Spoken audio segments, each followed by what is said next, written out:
Hello and welcome to today's Back to Basic show. I'm SheriAnne Little, and Coach SheriAnne, as most of you know me as, and I'm here to welcome you to today's show. I'm really excited about it. AARP is the nation's largest nonprofit, nonpartisan organization dedicated to empowering people 50 and older to choose how they live as they age. With a nationwide presence, AARP strengthens communities and advocates for what matters most to more than 100 million Americans, 50 plus, and their families. Health security, financial stability, and personal fulfillment. AARP also produces the nation's largest circulation publications, AARP, the magazine, and AARP Bulletin. Anchored in shared value of healthy living, we will highlight AARP's commitment to promote wellness, longevity, and active lifestyles in the month of October. Whether it's providing trust information on nutrition, preventative care, social connections, opportunities, or advocacy information about affordable healthcare, this month will reflect an issue area that is important to Latinos, Hispanics. Through culturally resonant content, apologize, community engagement, and practical resources, AARP aims to the Hispanic and Latino community, families, and individuals to lead healthier lives while feeling supported every step of the way. Visit us at www.aarp.org/Hispanic Heritage for tips, tools, and resources. So thank you again for joining us. And right now I am solo today. So I hope Lady B joins us because I love having her. But if not, that is okay. I'm here to talk to you about why holiday stress management matters. It is so very, very critical as we go into the holidays because it can just bring out it's a wonderful time to be together, but it also can bring a lot of stress and depression, which can ruin the holidays. So I'm here to help give you some tips on how to manage that so that you can have the best holiday season because it is right upon us. I always feel like once October hits, I'm like, I get to Halloween and then I blink and it's January. It ends up being a whirlwind of activities, gatherings, work events, um, all kinds of things. And I even find myself getting a little stressed thinking about the amount of meals that I will have to prepare when for gatherings, if there's any unwelcome guests, just the shopping, the cleaning, the entertaining. I do love all of that in small doses, but during the holiday season, it tends to just explode. And so it's important to understand that I'm not here to help you eliminate all your stress because I really don't think that that is possible. And I'm quite the realist. So we're here to not eliminate the stress, but eliminate what's unnecessary and manage the rest. My favorite saying with my children is control the controllables, and that sounds kind of interesting, but you have certain things in your life that you can manage and control, and you have to focus on those. And then when there's things that happen that are out of your control, you have to learn how to be adaptable and roll with it and just be mindful and be present. And the reason this matters is because so many people face when they're stressed, they have like some of the symptoms that you can look for. And we have stress throughout the year, but it just seems to get heightened during the holidays. But if you're having, chronic headaches, hello, Lady B, how are you? For you. I'm good. It's so good to see you. Happy October. Thanks so much. Happy to be here. Thank you. Well, and I was just getting started, and I also want to tell everyone here, thank you for showing up. And as you are here, please let me know where you're tuning in from. I do love to see and hear that. And as if you have questions or comments, please throw them in the comment section, and we'll get the questions answered during the show. And if I don't, then I always circle back around and make sure I get them answered. Um, but yeah, so we're talking about holiday stress and why it's so important to manage it because it just seems to get super heightened during this time of year. And so I was talking about controlling the controllables, and that's controlling what you can and accepting those things that you can't, and learning how to be adaptable. Because if not, the effects of stress can be very, very intense. You can have headaches, you can have stomach issues, a lot of GI distress, sleep disturbances, and you end up with a lack of concentration, your coping skills just aren't there, and you have a tendency to have what I call a short fuse. Um, and some of the things that, when you have chronic stress, from anxiety and you end up developing insomnia, the health impacts are massive. You can have high blood pressure. You can create heart issues. It really suppresses your immune system when you're stressed out. Um, and this can be, it can show up in a lot of different ways in a lot of different people. But some of the stressors to kind of pay attention to are, you can have job stressors during the holiday season as well, because sometimes as we get to the end of the year, if you're a quota driven person, you have these quotas to hit and it adds that extra stress with jobs. We can have relationship stress. Not everyone has, the perfect tribe, the perfect family. And so getting together during family gatherings, that can create a lot of relationship stress. Financial issues. People have a need to keep up with the Joneses, and especially when it comes to the holiday time, they have financial stress. So what are some other stresses that you can think of, Lady B? Well, uh, sometimes some of the stressors that we can have are things that we have imagined ourselves. We can put ourselves into something, just if, and whether it's real or imagined, the fear that we have of pleasing or not being able to please someone, the anxiety when you don't have enough, whatever that means, and you have other people, maybe small children, and you feel like you don't have enough for toys or whatever for them, and you want to do more. I'm an empath, and so I really care for those who are less fortunate, and I can't do as much for them too. And I know that the kind of stress that brings me. I was almost in tears yesterday with all the rain, just thinking about where are the homeless people going to be, and so I mean, we can do all of that to ourselves. That those kind of stressors. Oh yeah, I love that you brought that up because there are a lot of people that do have imagined stresses, and to them it's very, very real. Hmm. And it's important to, if you have someone in your life that does create those, to help them talk through them, because the more that someone can verbalize it and hear themselves talk about it, then they're able to see it in a different way. And then they're able to realize, oh, this isn't really as bad as it is in my head. Um, and this is, and another stressor is, especially during holiday time, is a lost loved one. If you're, thinking about what it was like last year with them, is this your first year without them? That can create a lot of emotional stress. And so it's really important to learn, some coping skills. And if you like along with the lines with the imagined stress, and even if it's not imagined, it's real, journaling it and tracking those stressors. And every time I talk about journaling, I know there's someone listening that's like, I hate journaling. I cannot journal. It's not my thing. If that's you, that's okay. You have a little, everyone has a little phone. You can pick it up and you can do a voice recording and you can just talk it out. If you don't do a voice journal, if you don't want to write, writing is very, very therapeutic though. If you've never done it, I'm going to strongly encourage you to grab a pen or pencil, whatever you prefer, find some paper and just start writing on the paper, because when you have the thought, you write it, and then you're able to see it. It gives you multiple ways of processing that information. But being able to either voice journal or write journal and track your stressors gives you a different perspective on it. And when you're doing this, really think about all of the parts of that stress. Think about your feelings towards it, the thoughts that you have about it, the environment, what it looks like, especially if you're stressed about going to either a work gathering or a family gathering and you don't really know what you're walking into. If you can write down everything that you're feeling about that, it's going to help Mhm. you deal with it when you do encounter it. And if you don't encounter it, then it's like, whew, okay, awesome. I thought through that. There's not a lot of anxiety around that.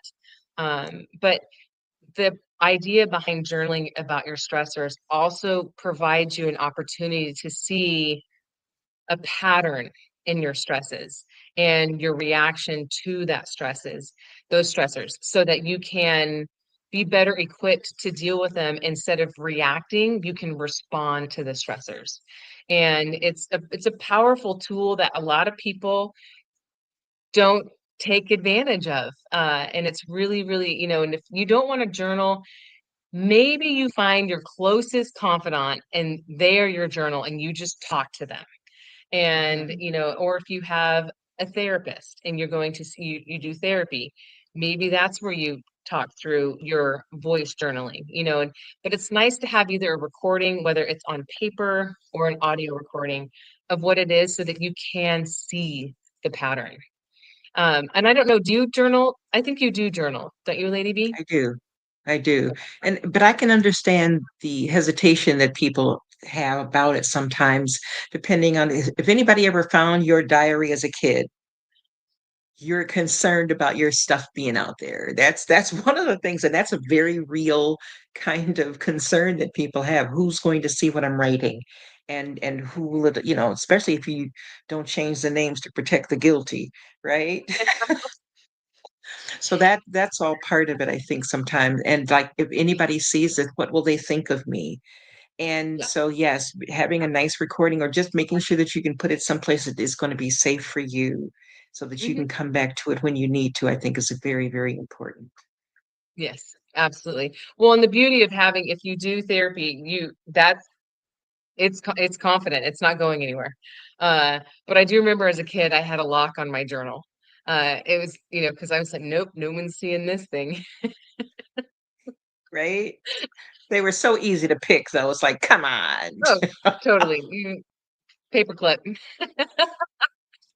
But it is important that if you're afraid of people seeing it or knowing it, then I'm going to encourage you to lean into that and really kind of dig deep and work with someone that can help you um, work through those feelings, because it's important to get to the bottom of it. Because living in a space where you're afraid to share your how you really feel is a is a rough place to be.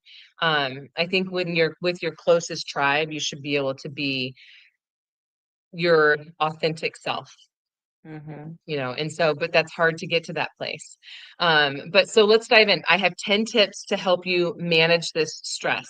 And so the first one is, we kind of already been talking about, but it's acknowledging your feelings, acknowledging that you are stressed, and either verbalizing it to someone or verbalizing it to yourself allows you to start dealing with it. So just acknowledge that it's going to be stressful. So let's figure out how we're going to deal with it. Let's figure out how we're going to tackle this. Let's figure out who we're going to bring into our circle. And so acknowledging the feelings that you're having will also just help minimize the GI distress and the headaches and the insomnia. Because if you're keeping it all inside and not acknowledging it, the angst that you have is going to impact your health negatively, I can guarantee you. So get it out, acknowledge it. And step two is reach out. Reach out to, whether it's a family member, your best friend, a coworker, a child, a parent, whoever it needs to be. But reach out and talk to, whoever is going to be involved in you doing your activities, whether it's your gatherings, your parties, your financial stresses, your shopping, you're planning meals, reach out and ask for help. It's okay to ask for help. And this is one that I'm always telling myself, because I'm a can-do person. And I will get it done, you know, at any expense. And so me asking for help or accepting help is always been one of those things. And I'm getting better as I get older. My 19-year-old yesterday was like, "Can I help with that?" And I was like, yes. It was hard for me to figure out how to say yes, like, and how to be like, okay, yeah, this is how you can help. And it was, I got on the other side of it. And I thought, why did I struggle with saying, yes, you can help? And it's because I'm like, nope, I can do it. I can get it done. And it's learning how to let go of that, because if you don't, I can speak firsthand. It takes a toll. It does. It may not take a toll in that moment, but it eventually takes a toll. So learn how to ask for help and accept help. And I preach that one to myself more than anything. So number 3 is be realistic. Everything does not have to be perfect. Your house doesn't have to be Martha Stewart perfect. Your meal doesn't have to be perfect. Just be realistic and be present to what you're trying to achieve and what your intentions are. And if you're striving for perfection, there's a good chance that you're going to get paralyzed by, paralysis by analysis, or you're just going to be disappointed. So be realistic. It's okay to want things to be perfect, but understand that not everything has to be perfect. What do you think about that one? I agree. I agree that it is that is I agree with that wholeheartedly. But the only caveat I have to that is that is not a get out of jail card if you haven't done what you know you're supposed to do. Do what you're capable of. Hmm. Hmm. Yes. Yeah. Don't use it as an excuse to be like, and kind of, Right. It's okay if and it's not when you know you half-ass had it. to. Right. Right. Yeah. Hmm. I probably shouldn't have said that, but I did. But yeah, Oopsie. don't do things 50%. Do your 100%. And your Yes. 100% may be perfect, it may not be perfect. But accept that if you're doing your 100% and it's not what you think should be perfect, be realistic and accept that. That's okay. It's okay. Absolutely. Number 4 is to set aside differences. This is the biggest time where people get together out of obligation, and yet they have a tendency to not let go of those differences. And I will encourage you to set them aside and show kindness and learn how to at the same time set boundaries for yourself so that you don't get sucked into someone else being unkind, and when you can do things very gracefully. So if you are headed into a situation where you think there might be a potential of some words exchanged in your head, just already have it set aside that you're going to, if it gets brought up, you're just going to gracefully and kindly say, this isn't the time and place to discuss that. Hmm. And that's a nice boundary, but it's a very clear boundary. And that way you don't get sucked into the emotional stress that comes up with that. And you can stay focused and present and mindful of what you're wanting to engage in that moment. I agree. But setting aside differences is challenging. It is. But I'll encourage you that you will feel better at the end of the day if you set them aside and address them later. And you can even say like, we can pick a time next week to revisit this, but this isn't today. I And that's for agree. up to you. Yeah, I Yeah. agree. But you still have to be careful who you invite into your home.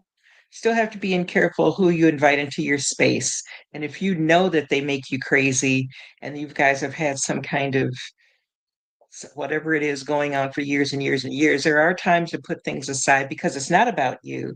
There are other times that if you know that something is going to be explosive, that you need to maybe handle things a different way. But it can be tough when you have family, I don't want to say broken families, but divorced families, and the kids are over here one holiday and over here another holiday. That's another kind of stress that can come up.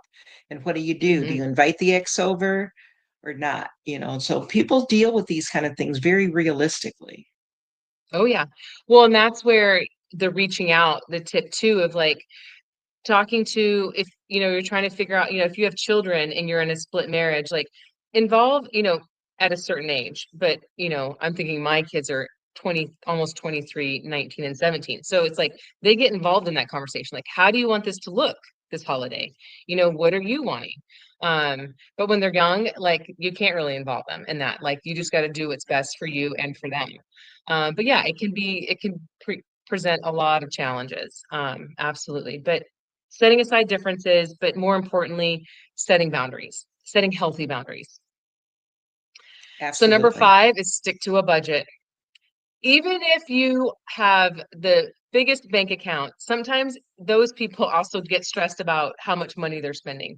So Create a budget, stick to your budget. And that has to do with not only gift giving, but also food buying. It can work both ways. So set a budget. And if you are tight on finances, which a lot of people tend to be right now, there's nothing wrong with homemade gifts. They're beautiful. There's a lot of heart that goes into that. And sometimes they're the best, received. So homemade gifts are beautiful. In my house, we still do homemade gifts. I think they're the most meaningful and they're the most cost effective as well.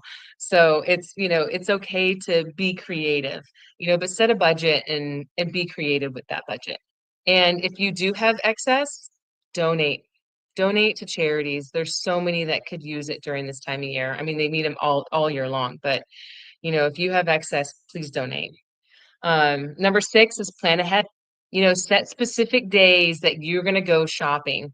Otherwise, you have a tendency to, when you're out and about, like you just keep buying stuff. And the next thing you know, you have a pile of gifts at your home and you have no idea how much you've spent. So this kind of goes in line with setting a budget, but plan ahead and set certain days for shopping for gifts. It will help you because within that you have your budget and you'll just feel so much better rather than just, I mean, of course, you might see a one-off here and there uh, and grab it because it strikes your fancy and catches your eye. But for the most part, set shopping days. It'll help if you plan ahead. It'll help with the stress of feeling obligated to buy gifts. So tip number 7 is learn to say no. This is another one that because I'm a yes girl. People ask me, I'm like, yes, I can do that. Yes, I can get that done. Uh, can you bring this? Yes, I can bring that. So learn to say no gracefully. If you find that your schedule is super packed and you're already stretched, it's okay to say no. And this is one I always have to tell myself too, because I have a hard time saying no. I get it, absolutely, but it is so important to know, you've mentioned setting boundaries before. Sometimes the boundaries are with yourself. You have to be Yeah. able to do that. Very good. Yeah, absolutely. Tip number 8 is don't abandon your healthy habits. It's so funny how people just like chalk them out the window during holiday time and they're like, all right, game on, let's go. It's like, no, no, no, no, because that will add to your stress. At some point, you'll awaken in the middle of the night and be like, why did I do that? So don't abandon your healthy habits. Make sure that you're still sleeping appropriately because that is critical to your health. That's when your body repairs itself and keeps your immune system in check. So make sure you're still getting good sleep. Make sure you're still eating a good rounded diet, a colorful diet. I'm not going to say that you need to stay away from the sweets and all the fun stuff during holiday time because I certainly don't. I just try to balance it with as much healthy stuff as possible. So don't live a life of depravity, but don't live a life of engorgement either. Keep that balance still going. And make sure you're moving your body every day, whether it's just going for a walk around the block or making sure that you park at the back of the parking lot when you go to the grocery store so you can get some extra steps in. But make sure you keep moving your body. And if you like, this is a great time to start taking dancing lessons because you'll be at gatherings and I'm sure somebody's going to put some music on and it would be fun to tear it up on the dance floor. But just make sure you're doing something, whether it's lifting weights, moving your body, doing something at home, but just keep exercising. So sleep, move your body, and just eat a nice, balanced, well-rounded diet. I'm not going to say you got to eat healthy because that word is like a four-letter word sometimes. All right, so tip number 9 is take a breather. Remember to listen to your body. Pay attention to the signals it's giving you. If you find your chest a little tight because you're almost borderline hyperventilating because you're feeling anxious about something, just pay attention to the signals that your body gives you.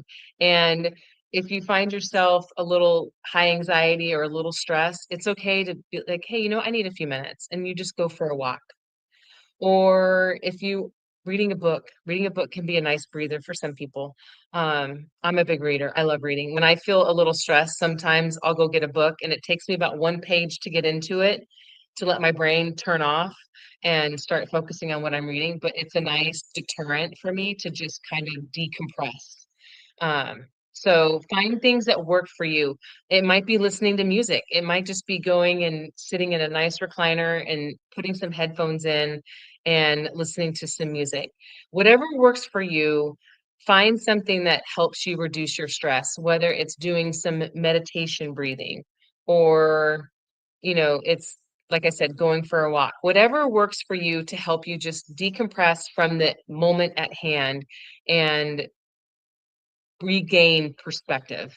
Because that's usually what I tell people. When you find yourself needing to take a breather, the point of the breather is to regain perspective so that you can respond to a situation or just have a different outlook on it. But it's important to understand your own body and what works for you to reduce your stress. Lady B, what do you do to reduce stress?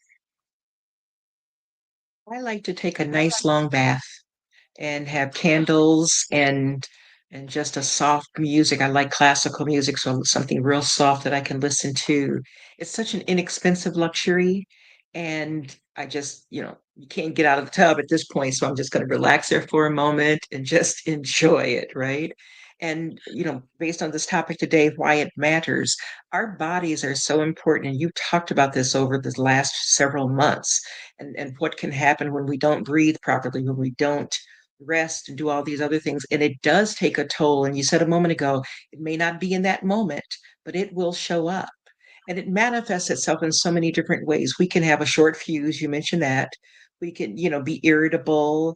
And there's a lot of ways that it can show up. So managing this stress is important. And I will take a bath in a quick second. I love it. I haven't taken a bath in a while. I do have a bathtub though. I think a lot of people have bathtubs but don't use them. So here's a challenge. Go use your bathtub. I love There that you though. go. And tip number 10 is to connect with others in a meaningful way. And it will just, whether it's going and volunteering, which I always promote because your cup is so filled when you go volunteer and it's so well accepted. And it's just one of those things that you're giving, but it's a gift to yourself.